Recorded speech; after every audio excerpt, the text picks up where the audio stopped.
Donc par rapport au vase avec les fleurs, j'ai donc créé un groupe pour les ombres et je peux mettre dans un groupe à la fois ce qui concerne le vase et les fleurs et les ombres. Alors ce qui serait logique, c'est de créer le même niveau de hiérarchie pour les fleurs, c'est-à-dire je vais faire clic, majuscule clic et mettre tout ça dans un nouveau groupe. Voilà, que je vais appeler vase et fleurs. Donc regardez, vous allez tester après. Et donc j'ai l'autre groupe qui s'appelle ombre. Et ces deux groupes, je vais les mettre eux-mêmes dans un groupe. Donc clic, majuscule clic, menu de la palette des calques, nouveau groupe d'après des calques. Oui, donc c'est bizarre, mais c'est en fait un nouveau groupe d'après des groupes, mais la fonction ne change pas de nom. C'est nouveau groupe d'après les calques.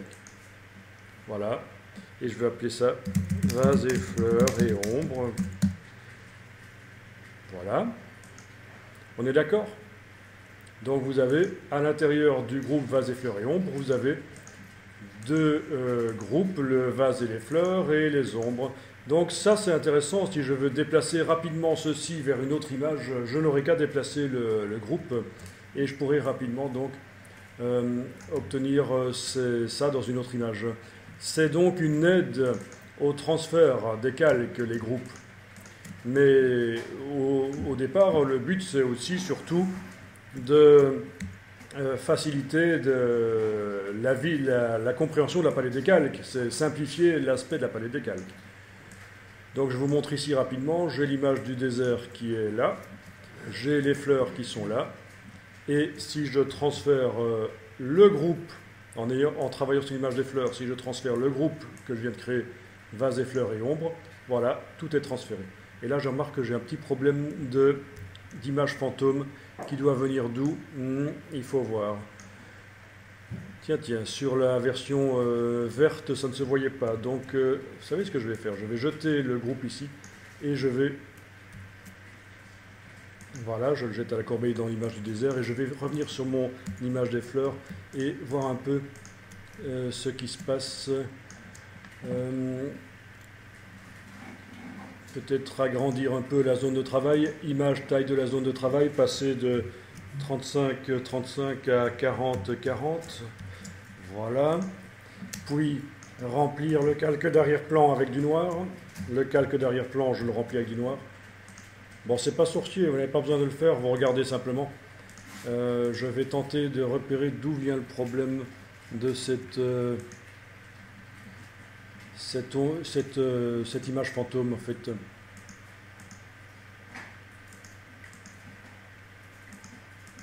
Bon, je ne le vois pas ici, mais... Ah si, on le voit. On le voit, là. Ok, donc ça vient de ceci, le vase écrété. Donc c'est parce que ça écrète pas assez. Ah, vous savez quoi, si je mettais au-dessus de tout ça, au-dessus du groupe ici, si je mettais un calque de réglage de type niveau, menu calque, nouveau calque de réglage de type niveau, juste le temps de rendre ça plus lisible. Voilà, ok, je le vois où c'est. D'accord? Donc au-dessus du groupe, je viens de mettre un calque de réglage de type niveau pour me révéler où est le problème. Puis, je vais repérer où est le problème ici. C'est donc ce calque-là. Et je vais, dans ce calque-là, aller avec un dessiné en noir au pinceau pour essayer de régler ça. Voilà, donc je vais minimiser le problème. Bon, c'est pas mal cette petite astuce que je viens de pratiquer là. C'est des choses qui vont forcément vous arriver.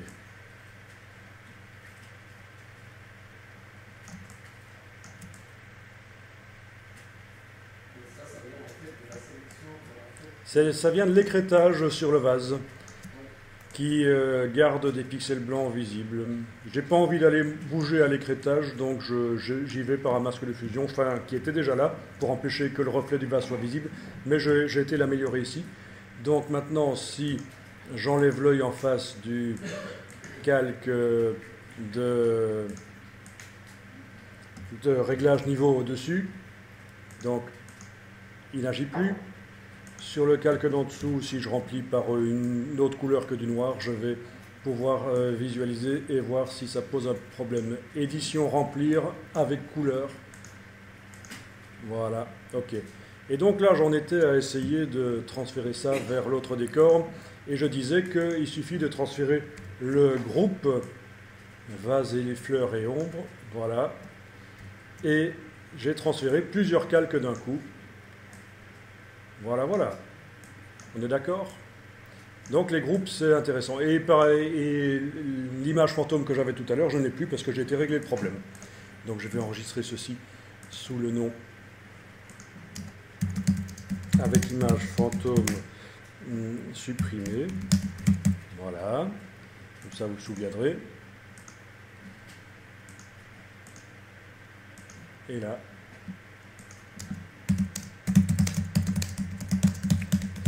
Voilà. Désert et vase sans image fantôme. D'accord. Bon, ben là, c'est assez simple en fait. Hein. Ça, ce qu'on a fait là, créer des groupes avec des groupes, ce sont des choses assez simples. Mais ce qui va devenir intéressant, c'est que c'est ceci. Quand j'ouvre les groupes, quand ils sont déployés, quand je visualise le contenu, je peux augmenter la visibilité, la lisibilité dans la palette des calques, c'est-à-dire je peux rendre les choses plus compréhensibles. Et pour ça, voilà ce que je vais faire. Je vais double-cliquer sur le groupe qui s'appelle Vase et fleurs et ombres. Pas à cet endroit-là, parce que ça, ce sont les styles de calque, les options de fusion, etc. Mais plutôt, clic droit. Alors, voilà, clic droit, c'est ça. Ben oui, ça a changé d'une version à l'autre de Photoshop, ça change en fait. Clic droit, c'est comme ça qu'il faut faire à partir de C6. Avant C6, il fallait double-cliquer sur le petit dossier pour avoir ça. Donc, vous avez ici des couleurs qu'on peut donner au groupe. Par exemple, je peux dire que ça va être un groupe orange. Voilà. Et donc, résultat, tout le contenu du groupe, quand je déploie le groupe dans la palette des calques, ça apparaît en orange. On est d'accord ? Si je fais clic droit sur le calque des ombres, je peux dire qu'il est en jaune, et donc, ça apparaît en jaune. Ici, je peux dire que c'est en bleu, voilà, ça apparaît en bleu. Donc, en fait, la couleur que j'ai donnée au début au groupe général ne sert plus à rien alors. Hein. Donc voilà, quand j'ouvre, je vois... Ah, évidemment, il me les a enlevés, super. Donc j'avais dit jaune pour les ombres et bleu pour le vase, donc voilà. D'accord ? Ça peut simplifier la compréhension dans la palette des calques, donner les couleurs au groupe. Mais vous avez vu que si on supprime la couleur que j'avais mis au début sur le groupe général, ça supprime toutes les couleurs à l'intérieur. Ça, c'est plutôt ennuyeux. Ouais, il faut que j'aille les remettre.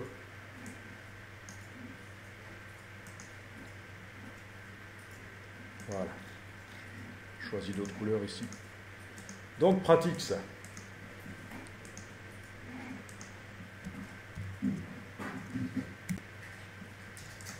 Bon.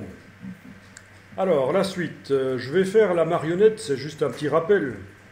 Est-ce que je fais la marionnette sur le vase, les fleurs et les ombres, ou uniquement sur les fleurs ou le vase et les fleurs? Bon, c'est vous qui décidez. Ici, je vais décider de faire la marionnette sur tout. Mais je pourrais décider de ne le faire que sur une partie. Il faudrait que j'ouvre le groupe et que je convertisse en objet dynamique, clic droit, convertir ce groupe-là en objet dynamique. Mais une chose à faire, c'est quand même de dupliquer le groupe en le prenant, en l'amenant sur le bloc de feuilles par exemple. Dupliquer le groupe pour garder un backup. Ceci va être mon backup. Backup, voilà.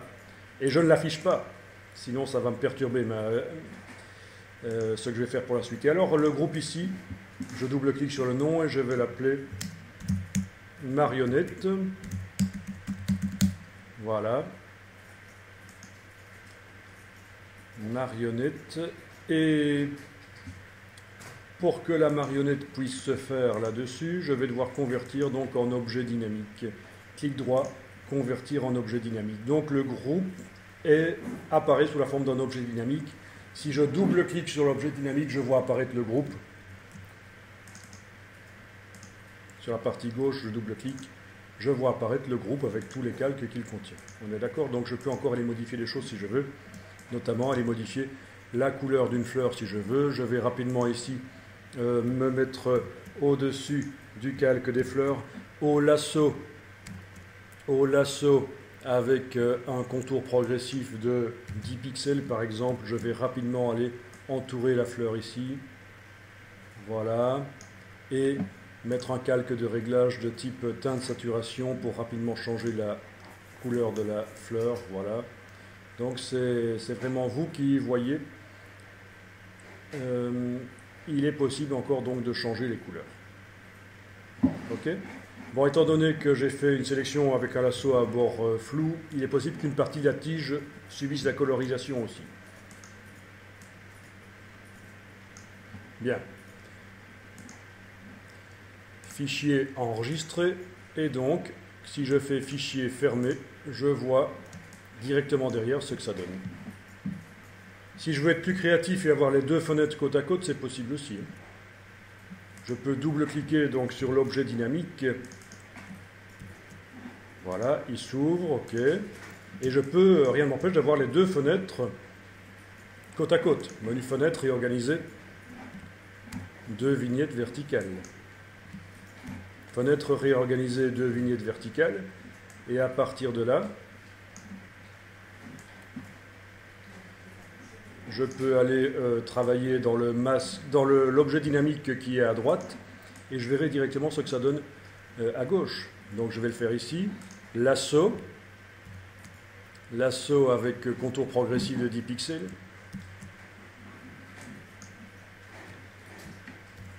Ouais, je vais faire un calque de réglage qui va venir juste au-dessus de celui qui est actuellement activé, qui lui-même se trouve au-dessus des fleurs. Donc ça ne va pas tomber n'importe où. Voilà, donc j'englobe au lasso, je fais un calque, nouveau calque de réglage de type teinte saturation. Donc ça, on n'avait pas vu quand on avait étudié les objets dynamiques sur le texte dans l'image de la voiture. On n'avait pas vu qu'il y a possibilité de mettre côte à côte, faire CTRL S sur le PC, commande S sur le Mac, et voir directement dans l'autre image, dans le vrai montage, ce que ça va donner. D'accord? Donc ça, c'est intéressant. Vous n'êtes pas obligé d'enregistrer, fermer pour voir ce que ça donne. Si vous mettez côte à côte, il suffit d'enregistrer et vous arriverez à voir directement ce que ça donne.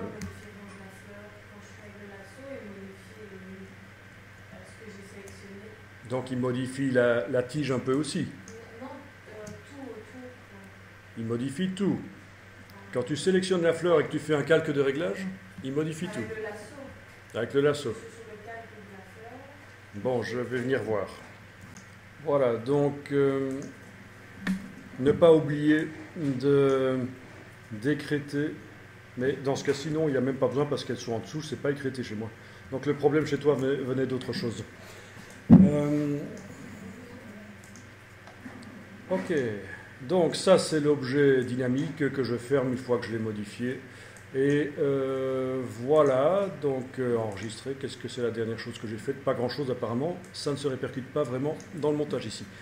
Voilà, donc je voulais vous montrer ça, possibilité de mettre côte à côte les fenêtres pour vraiment rapidement voir les répercussions des modifications sur l'objet dynamique, les voir dans le montage.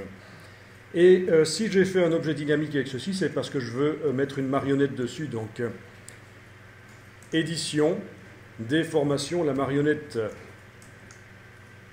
Voilà, donc le filet arrive, on n'est pas obligé de le voir, on peut faire un clic droit et masquer le filet. Voilà. Puis, si je veux bouger les fleurs pour faire en sorte qu'elles soient fanées,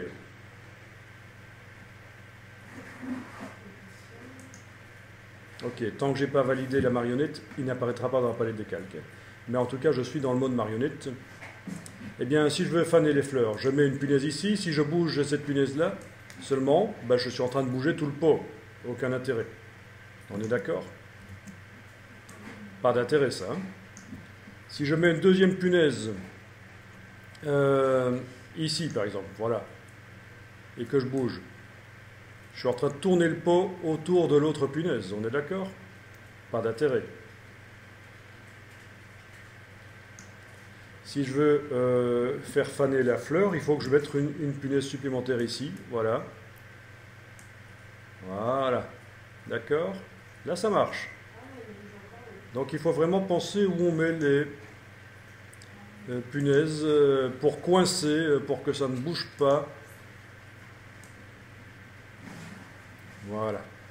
Ok, ça c'est intéressant, c'est un petit rappel. Vous adaptez les illustrations.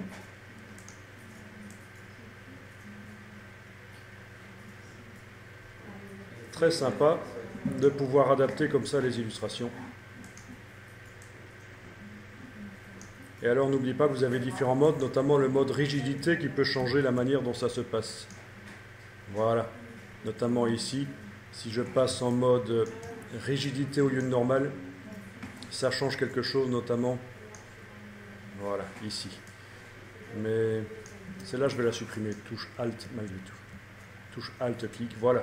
Donc la marionnette. Et dès que je valide avec le petit V en haut ici, ou la touche entrée sur le clavier, là, vu que j'ai appliqué la marionnette sur un objet dynamique, elle apparaît là, je peux la désactiver, voilà, ou la réactiver. Je peux double-cliquer sur elle pour revoir les punaises et modifier les choses s'il faut. Bien, donc c'est un peu compliqué chez certains qui ont décidé de travailler dans le groupe plutôt que de travailler sur tout le groupe converti en objet dynamique.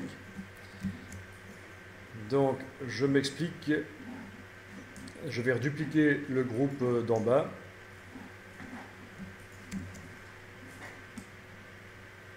L'afficher d'abord.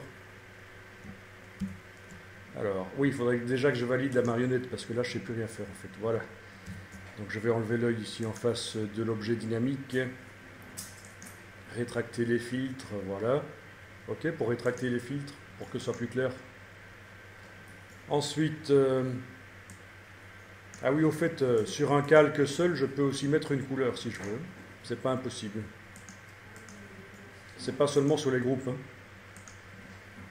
Bon, et donc ceci c'est l'autre groupe que je vais mettre en jaune ici, voilà. Ok. Ok, ça c'est le backup, je vais le dupliquer en l'amenant sur le bloc de feuilles. J'affiche le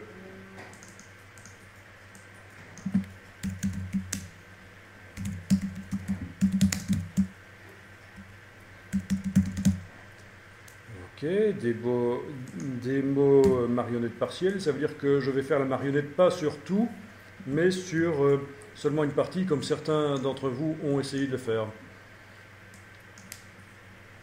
Là, je vais le mettre dans une autre couleur. Okay, voilà. Alors, ou aucune couleur, celui-là, voilà. Très bien. Ok, donc voilà, il y en a qui ont essayé donc d'abord sur les fleurs, modifier la couleur d'une des fleurs, avec le lasso entourer la fleur, créer un calque de réglage au-dessus de type teinte saturation par exemple, un calque de réglage qui va être écrété, qui va n'agir que sur le calque d'en dessous. Voilà.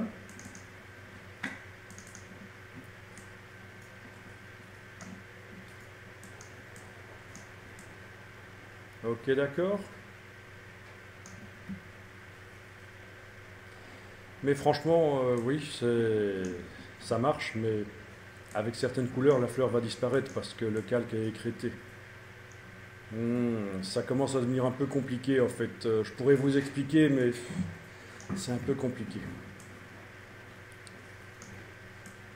Quoi qu'il en soit, si ensuite vous transformez ceci en un objet dynamique, clic droit, convertir en objet dynamique, il y en a qui ont eu la mauvaise surprise que quand ils font la marionnette là-dessus, eh bien la fleur va changer de couleur parce que le masque ici ne va pas suivre.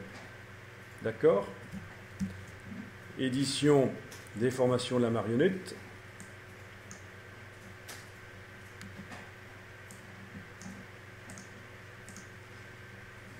Voilà. J'ai mis une punaise dans le bas de la tige, une punaise sur la fleur, je bouge la fleur. Ben voilà, vous voyez ce qui se passe, hein? Le masque du calque de réglage qui est là au-dessus de l'objet dynamique, lui ne bouge pas. Pas bon ça, j'annule. Donc en fait, pour faire ce genre de choses, il faudra... Ben il faut avoir la logique Photoshop et comprendre ce qui se passe en fait, hein. Je vais annuler, revenir en arrière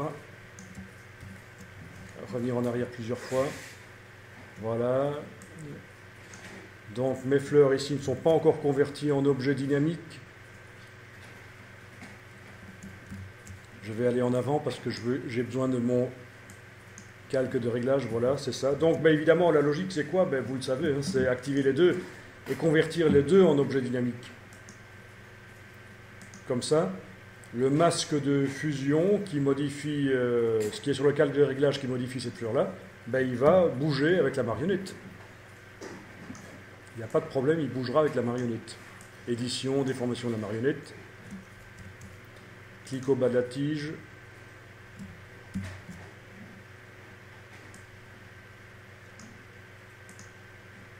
Alors voilà, une là, voilà. Bouger, voilà. Donc là, pas de problème, ça fonctionne. Vous comprenez la logique? La marionnette agit sur la fleur, les pixels, mais aussi sur le masque de fusion du calque de réglage. Voilà. Et donc là, je n'ai plus l'effet que j'avais tout à l'heure. Donc ça, c'est parce que j'ai vu que chez certains, on avait ce problème-là et il fallait quand même expliquer d'où ça vient le problème. Bien, je valide la marionnette. Pas oublier que si je reste en marionnette, je ne sais rien faire d'autre. Donc il faut valider. Voilà. Ok. Ça va jusque-là? Alors, je reviens sur ma marionnette globale ici, qui modifie tout. Je vais dupliquer le calque parce que je voudrais aller plus loin. J'enlève l'œil en face de l'original. Ok. Et ceci, ça va être pixelisé pour échelle qui prend en compte le contenu.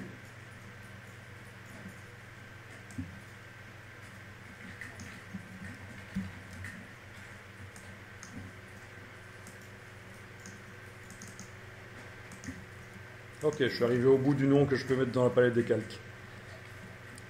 D'accord, donc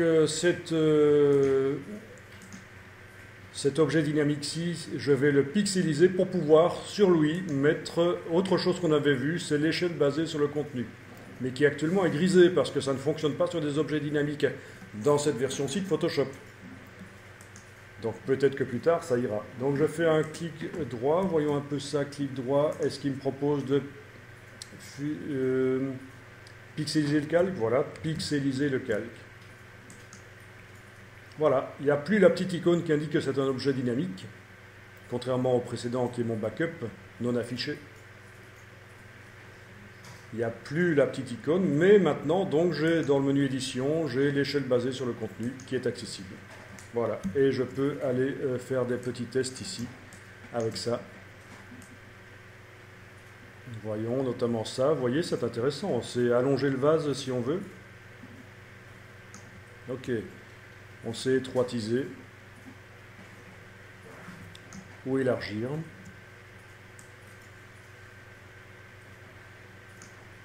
Ok, donc ce sont des choses à tester.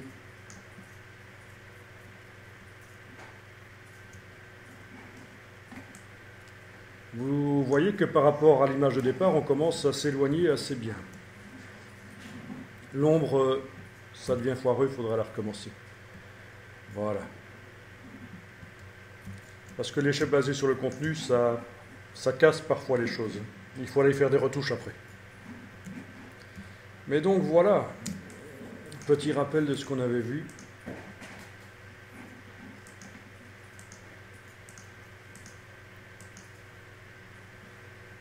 Ok.